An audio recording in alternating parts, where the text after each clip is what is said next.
This is the Blackout Podcast.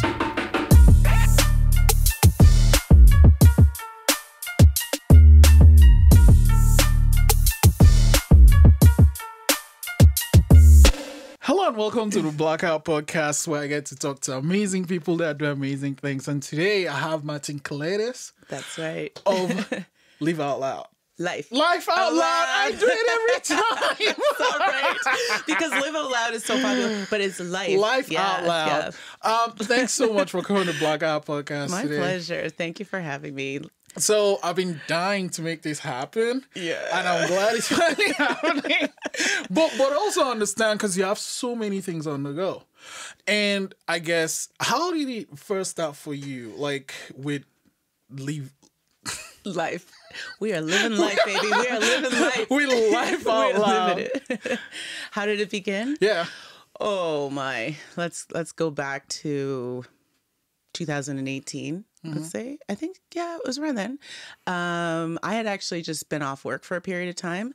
So I was put off work for medical reasons related to mental health. So I burned out. I was diagnosed with an anxiety disorder, depression, and adjustment disorder, which as I looked, I never really heard about adjustment disorder, but really it was about like really not being able to manage like life stressors. And so I think that's really related to my anxiety too. Mm. But so I was put off work for a period of time.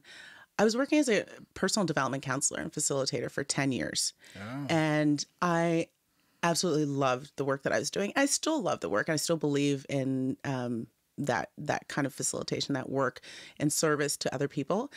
But I really knew that I was coming into a period of my life where there was going to be some major transition and change. And I really kind of avoided that for so long because it's so scary not knowing what the next part of your life or journey is going to be. So I really did try to deny it, avoid it, keep busy so that I didn't have to deal with it.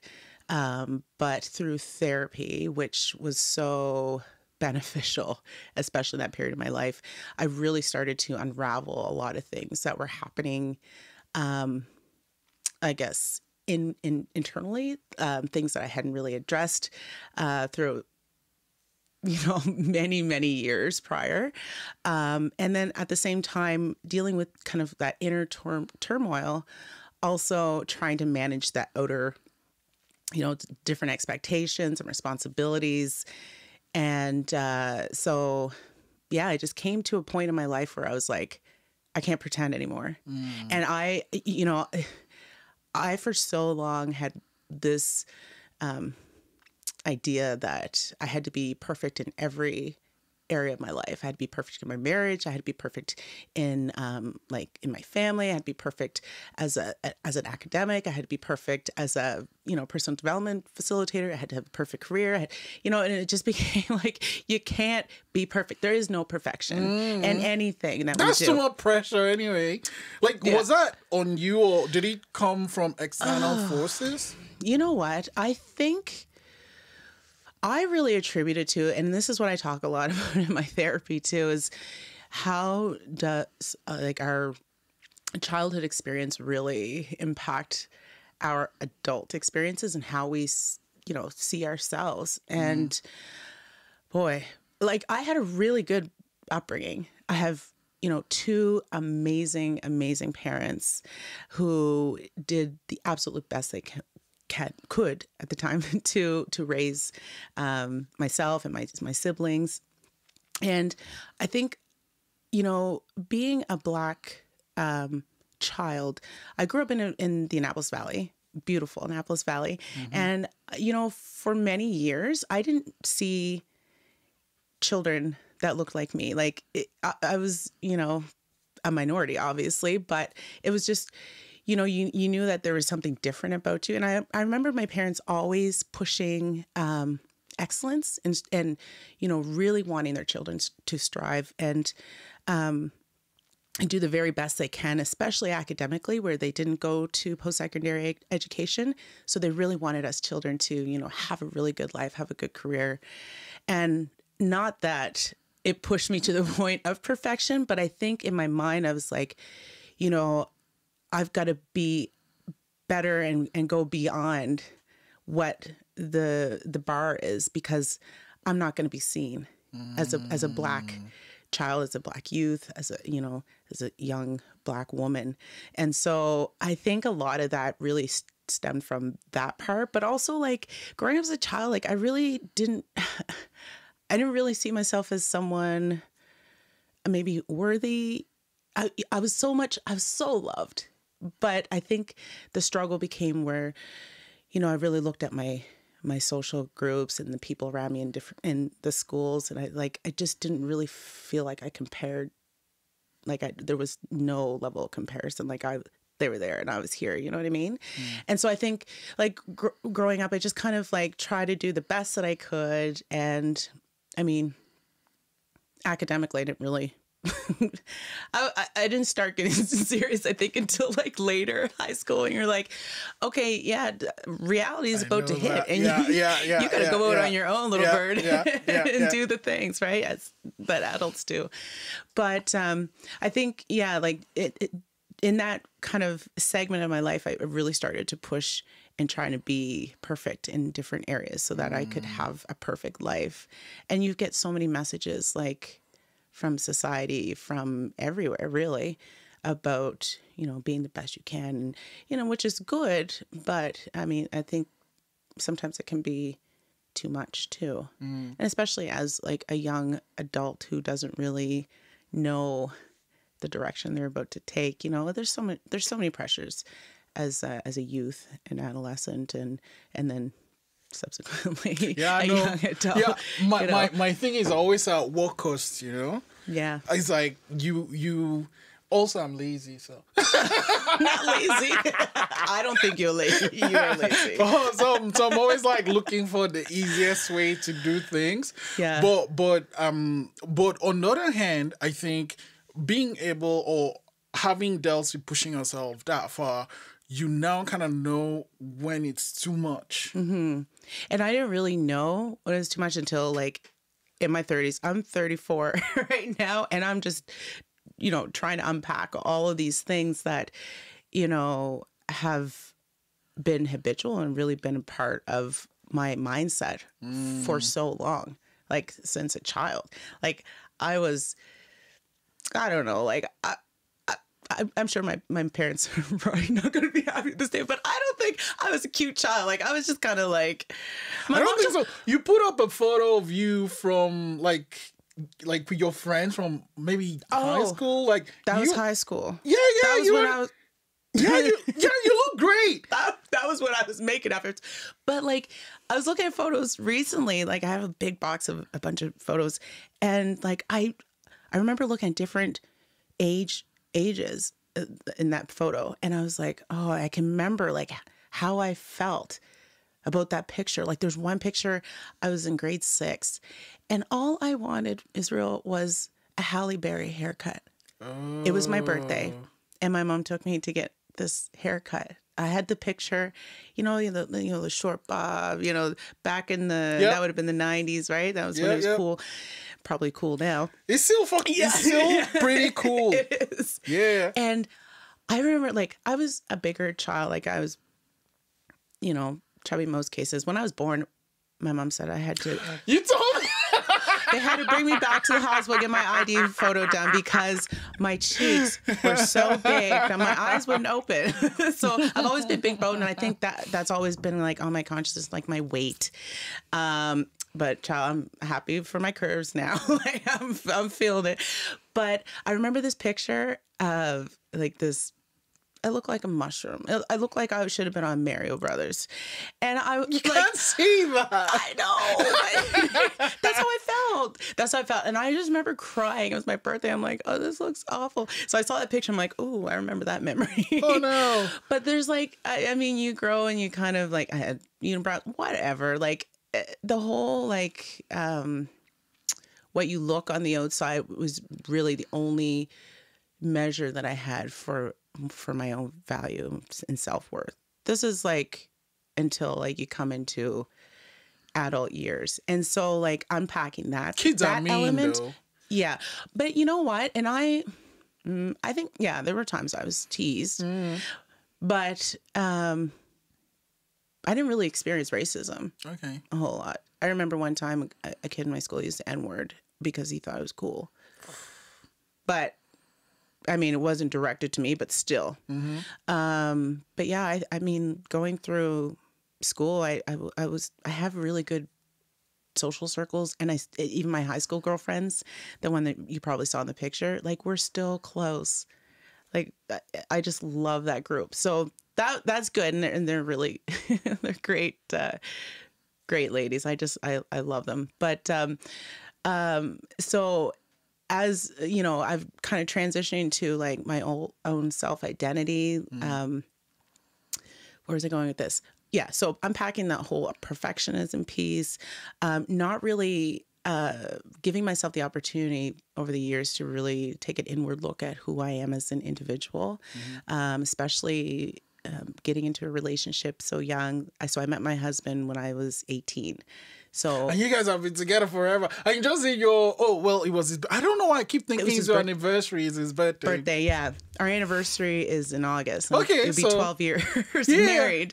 Yeah. So we dated for 5 years, and I met him at Christmas time when I was in my first year of university. So, we're just talking about the whole pushing yourself to be perfect, right? And it's kind of ending with this crash and you taking time off work. Like, while you were still off work, were you dealing with this whole, like, was that perfection still actually even making that situation worse? Absolutely. Yeah, because it's like you have this idea of, what your career is supposed to look like, and then being off work for me was like you failed.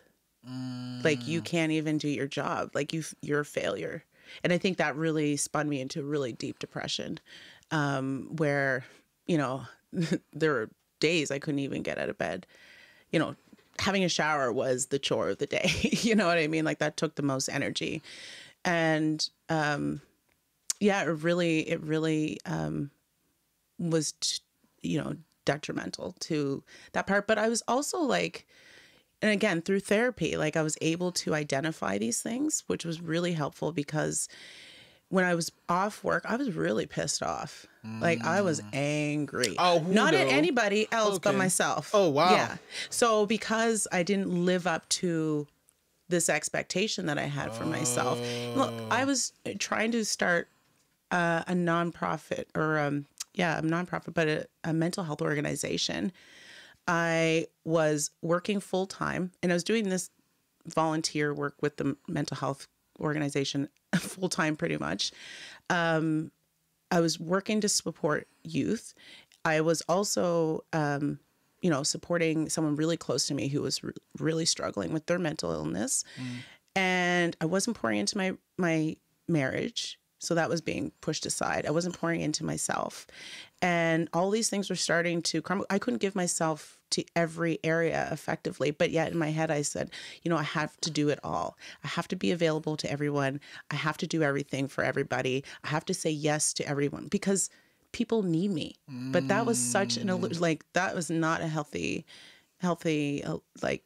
mindset, because at the end of the day, I needed myself. But I couldn't recognize that because I was just drawn to doing and being for everybody else. So while I was trying to take care of everyone, I essentially left myself behind in the process. And that led to the burnout, and that led to the depression. And then, I think I feel like I've always had anxiety, especially as a child. Not anxious in a sense, like a generalized, just always constantly worrying about things that probably would never ever come to fruition. Just unrealistic worry. But of course, now and later, I can identify, and it's been named. But that perfectionism piece really was challenging to work through. But I remember I was off well, still off work. I said I was going to come back to work in 2 weeks. I'm like, okay, guys, but don't start anything else. I'll be back in 2 weeks. Like, I'll be here. 2 weeks became 4 weeks. My doctor put me off for another month. Like, and then eventually I didn't return. And, which again was another thing that I had to grieve, you know, and it was basically, yeah, grieving that loss of that identity, the loss of a career, that the purpose that I had attached to that work that I was doing. But it came to me, I was laying in bed on Instagram, because that's what you're supposed to do, right? When you're really feeling sorry for yourself, like, look at all the perfect people. Living their best life. Oh, just me over here just fall apart. But like, you know, I think what happened was here. I think what struck me was once I have this person and they have their Instagram is super curated. And I was always wondering what's up, right? And then I saw them actually, like, it's a process to put up one post. Dude. Yes, it is. Like, and I'm like, oh, fuck this. So, like, I started not feeling too bad because it's like you have to go through 50 photos to think of the one photo and what you're going to say with that photo. And yeah. And have it perfect. Yeah. See? This is no joke. I'm determined to get rid of perfection. Social media just makes it worse. Yeah. Absolutely. Oh, for sure. But, you know, I knew it was probably not the best idea, but there was a reason why that I was on my phone that day. And I do follow like some inspirational accounts. Like I love TD Jakes and Sarah Robert Jakes, like, and like the good quote and like just things that help motivate me. And I came across this photo of this young girl who was diagnosed with a terminal illness, and she was at the IWK. I don't know her. I don't know this girl. I didn't know her. And the picture was of her sitting in a wheelchair with this puppy that she had, I believe she had been granted a wish through the foundation. And I looked at this photo and it really made me think about like my own existence. Like, here is this young girl who I'm sure knows she's about to die. And in that photo, she just, you know, her frail body was there, but she also had like, this sense of joy that, and it looked as though like she was just so happy in that moment. And I thought, wow, how can you experience that? Like, we all know we're going to die at some point, right? But like to know that, you know, death is around the corner and to experience joy like that, it really made me think about my own existence. And then I learned, I can't remember how long, probably like weeks later or so, that she had passed away. And I remember the day vividly, because I was laying in bed and I'm just crying and I'm sobbing. And then I pull myself together and I'm crying some more because I can't get this image out of my head. And I thought, whew, what are you going to do? What are you going to do with the time that you have left? You know, I'll be damned if I allow the pain and the hell that I went through to really be my future. This is a period of my life. And I think that's when I started to accept the fact that, you know, what has happened, and it's happened for a reason, and that my life is unfolding in divine order as it should. And that, and seeing that day was really one of the biggest parts of reasons why I decided that, you know, I need to pull myself together. And I need to make a conscious effort to live a life on purpose. And I wrote a blog called Burnout Not Broken. And I shared that, and I was really kind of nervous about it because I thought, oh, like, it was on LinkedIn. I'm like, oh, these professional people, like they're gonna see this, and they're gonna see that I'm incompetent, and, you know, or all these other, like, you know, negative messages that I was telling myself. But really what had happened was like so many people, strangers, had emailed me and said, you know, parts of your message really resonated with me. And I was like, there is so much power in our personal narratives, in our stories, that I really want to use that to share a greater message. And I thought, you know, how am I going to do that? I'm going to start a business. I'm going to talk about mental health and wellness in a way that, you know, people don't really talk about it. I want to incorporate it into the work that I do. I want to go into workplaces and really look at the value of the individual first over, you know, profit. Because if individual employees and staff are well, then that ultimately and organically contributes to productivity and a healthy work environment where people can really strive and thrive in those environments. And so, yeah, I was like, oh, I'm going to have a name, Life Out Loud. Right because away. This is it. I'm living life and I'm going to live it out loud live it out loud. Maybe that's where you're getting at. But this is life as it's happening. And I really just want to be conscious as I journey on the next portion of my life. I don't want to just, you know, wake up in a job, you know, oh, here we go again, hit the snooze. Okay, go through the day, come home, you know, and next day repeat. You know what I mean? Like, but I just have this, you know, strong desire to serve people in a way that I haven't served before. And that's really focusing on us as individuals, because 5 in 5 people have mental health.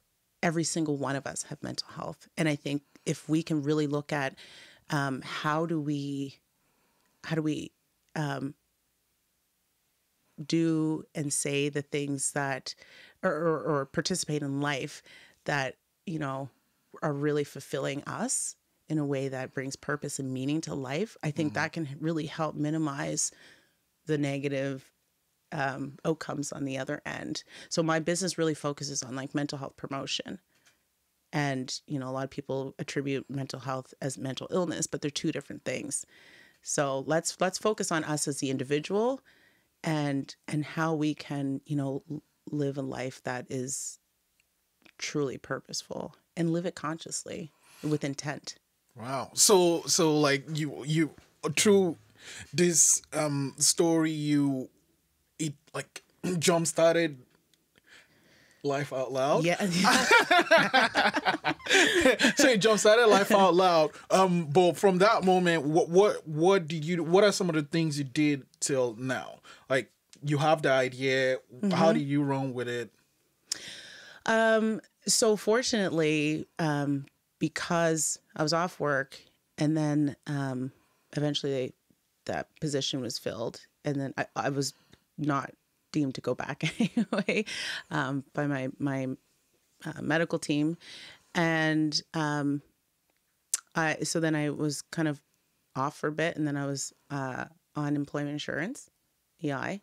And I found this program. I knew about this program just through my other work, through the SEB program, Self-Employment Benefit Program.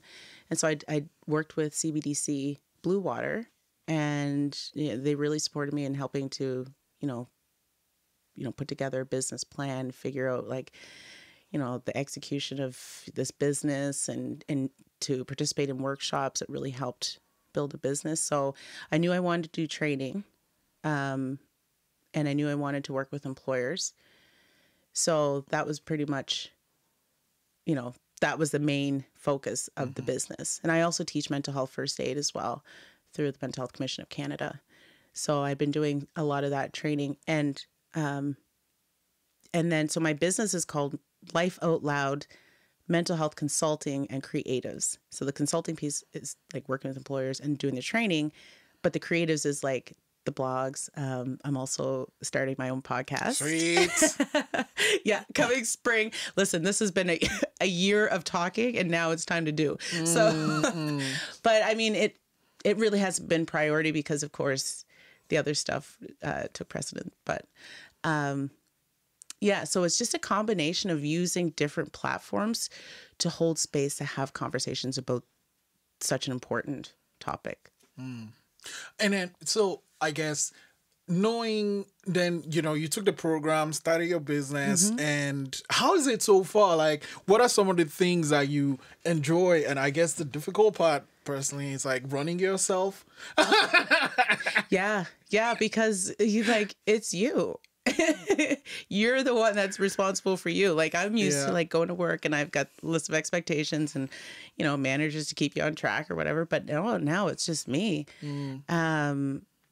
I think it's been good in terms of exposure. Like, I work with different groups of entrepreneurs. I'm a member with the Halifax Chamber of Commerce, which I must say have been an incredible support for me and in my business. And so like just having the exposure about, what I'm doing has been really great. And I've been doing a lot of training, especially like mental health first aid training. But really hoping to get more into doing like more of the customized training for mental health and wellness in the workplace, employee psychological health and safety. So that's good. I think there's times though, like, again, the whole expectation, like sometimes I got to check myself because I'm like, I'm comparing my business to a business that's been in business for like 10 or 15 years, even, which is still young as a business, would you say? But it's like, you got to remember, like, you got to start somewhere. And I have to constantly remind myself, baby steps. We're going to take baby steps. And when I can learn to do the baby steps, then I'll advance and I'll level up to the next stage. And then when I, not, in a sense, master that part, then more opportunities will come and I'll level up again. But I can't just jump to, this idea of this, this is what I'm going to do. I'm just a year in business. Yeah. So stop it, Martina. Tell us, you stop it. I don't want to hear that. Okay. So, well, I don't know.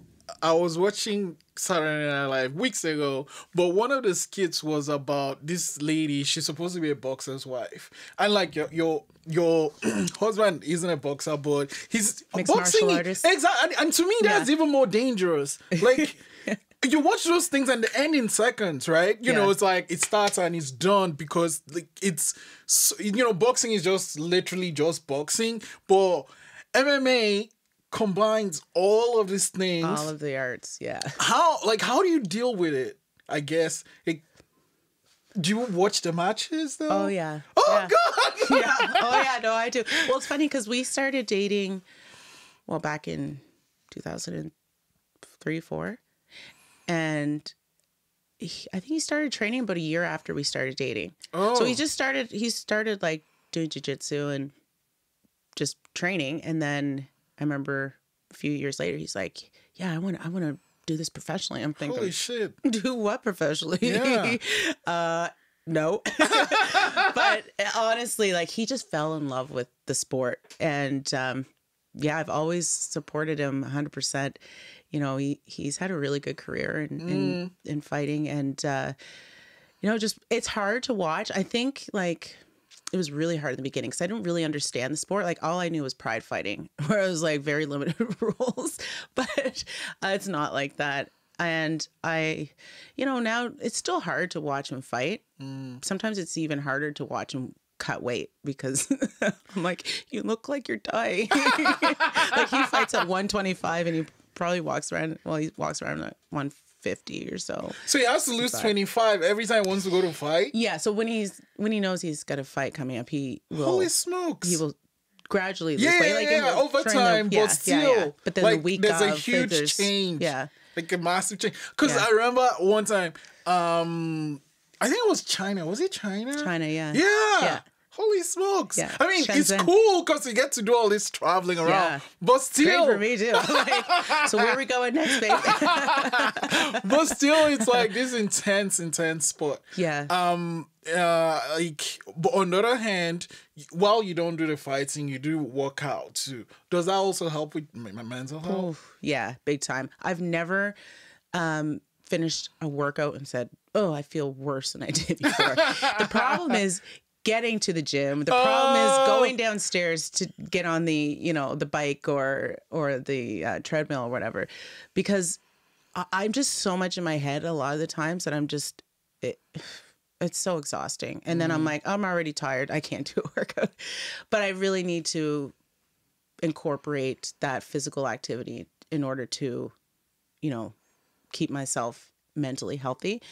I stopped taking my medication too, which, I mean, it was a journey. I'm not gonna say I'm on my anything. supplements. No, and I'm not like pushing that for people to just stop, because I had lots of consultation with my medical providers I think about it's kind of individual. Like it's all about the person. Yeah, absolutely. But I really need to focus on like diet and, you know, I take supplements every day, like a whole handful twice a day, actually. Exercise is a major, major component to my overall wellness. And yeah, just filling my mind with healthy things, you know, Really? Yeah. Where is he? Is like, does he have any fight coming up soon, or? There potential couple coming up. Not confirmed yet, so I can't really say. Okay. Sorry, guys. But he will certainly announce it once the contracts are signed. Yeah. So, okay, well, I'm gonna actually, now that you have your podcast, it's gonna be great because I'd like to have you back to talk some more. But I want to end it with this one, though. Okay. Like, being who you are and all the experiences you've had so far, and especially this whole being perfect thing being like a major thing, what are some of the strategies you've put in place to deal with it? Because I don't think it just goes away. No, definitely not. I think for me, like, I started following Brene Brown when I Who's this? was off work. She is like she's a researcher around shame and vulnerability. She's a storyteller. She's a therapist. You got to watch her TED Talks. I came across her by mistake. Okay. TED Talks. Yeah. Just Brene Brown. I'll send it to you. Sweet. And she really spoke to me in the sense that, you know, we are not designed as human beings to be perfect. We all have things that, you know, make us vulnerable. And that's beautiful. And without, we can't be courageous in our life journey if we're not vulnerable. And then the thing that really spoke to me the most was like, I think I've obviously been carrying a lot of shame around some of the things that I've like felt about myself or things that have happened to me. And, you know, she says like, you can't numb those painful and bad experiences or feelings or emotions and still expect to experience joy and happiness and peace. And I thought, whew, that's so true. Like true peace and joy like that. And it wasn't until like I started working through that and I've identified like, yeah, I'm not perfect. My life hasn't been perfect. My marriage hasn't been perfect. Relationships I've had with other people haven't been perfect. My career hasn't been perfect. And I'm okay with that. I've accepted it. I'm okay. I just want to live a life that is meaningful. At the end of the day, what is my purpose? Because I've been given another day. I woke up with air in my lungs this morning, and I'm like, what are you going to do with today?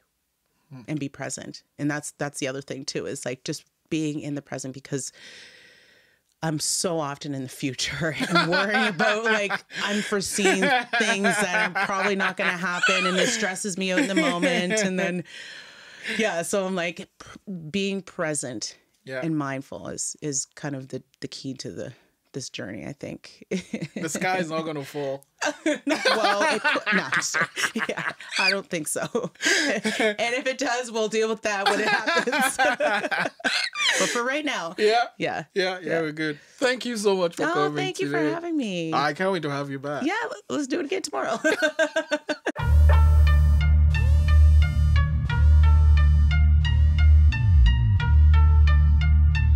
This is the Blackout Podcast.